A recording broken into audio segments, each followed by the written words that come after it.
Operation सिंदूर को एक as a military operation आप कैसे देखते हैं और एज अ पॉलिटिकल फॉलआउट आप क्या देखते हैं? सरकार ने कहा, हम लोग के विदेश मंत्री ने कहा कि जो सीज फायर हुआ वो पाकिस्तान की पहल पर हुआ। तो अगर पाकिस्तान के पहल पर सीज फायर हुआ इसका मतलब कि पाकिस्तान दबाव में था। तो अगर पाकिस्तान दबाव में था 1 दिन या 2 दिन के ऑपरेशन सिंदूर के बाद, तो भाई आप काहे सीज फायर किए? आपको 2-4 दिन और चलने देना चाहिए था, वो पाकिस्तान को मार के सेना वाले ठंडा कर देते। तो ये तो सरकार अपनी ही बात में फंसी हुई है। सरकार ये कह रही है कि मिलिटरीली ये सक्सेसफुल है। तो जब सक्सेसफुल था, पाकिस्तान घुटने पर आ गया था, आपसे सीज फायर के लिए रिक्वेस्ट कर रहा था, तो आपने सीज फायर किया क्यों? देश की जनता तो यही पूछ रही है कि भाई सीज फायर ये अचानक से क्यों हो गया? ट्रंप जी अपना अलग डफली बजा रहे हैं कि हमने अमेरिका से ही करा दिया। तो भाई ट्रंप की बात को हम क्यों मानेंगे? हम तो अपने देश की बात, सरकार की बात मानेंगे। हमारे देश की सरकार कह रही है कि पाकिस्तान के रिक्वेस्ट पर सीज फायर किया गया।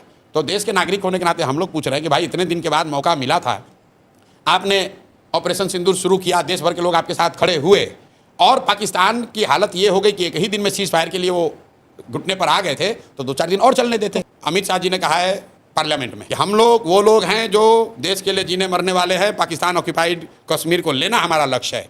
तो अगर पीओके लेना लक्ष्य था और पाकिस्तान घुटने पर आ गया था, तो काहे सीज फायर किए?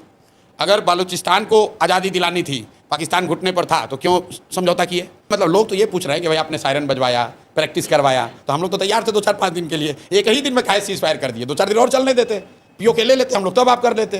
लोग ये चाह रहे हैं कि जब मौका मिल गया था तो पूरा ही साफ कर देते। बीजेपी के स्वयंभू नेताओं ने कहा कि अरे आपने इंदिरा जी को क्या देखा, हम तो पाकिस्तान को 4 टुकड़ा में कर देंगे, हम बलूचिस्तान बना देंगे, हम पीओके ले लेंगे। तो भाई कर लेना था। फिर आप कह रहे हैं भाई तो न्यूक्लियर स्टेट है। तो भाई न्यूक्लियर स्टेट वो एक ऑपरेशन सिंदूर होने के बाद थोड़ी ना बना, वो तो पहले से भी था। वो तो असेसमेंट मोदी जी जैसे विद्वान लोगों ने किया ही होगा पहले से। तो भाई काहे लड़ाई शुरू किए? और किए तो पूरा करना चाहिए। देश की जनता ने तो नहीं कहा कि हम लोग न्यूक्लियर वाले से डर रहे हैं। भाई बीजेपी को अगर आप मुझे एज एनालिस्ट पूछेंगे तो चुनावी नुकसान होगा जिस मैनर में ऑपरेशन सिंदूर को जिस मैनर में रोका गया, और खासकर ट्रंप के ट्वीट के बाद।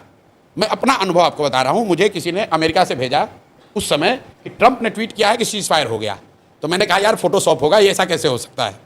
ये विश्वास नहीं कर सकते हो आप। स्पीच था उनका। हाँ नहीं, ट्वीट पहले, सबसे पहले ट्वीट आया था। तो मुझे ऐसा लगा, मुझे खुद लगा कि अरे यार ये तो हो ही नहीं सकता है।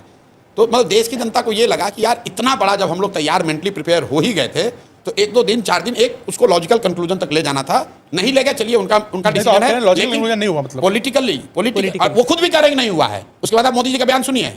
डैमेज कंट्रोल करने के लिए वो क्या कह रहे हैं कि ऑपरेशन सिंदूर जारी है, उसका फॉर्म बदल गया है। वो भी नहीं कह सकते हैं कि रोक दिया है, क्योंकि उनको भी मालूम है कि देश की जनता ये नहीं चाहती थी कि रुके। जिस तरीके से सीज फायर हुआ उससे बीजेपी को पॉलिटिकल नुकसान होगा।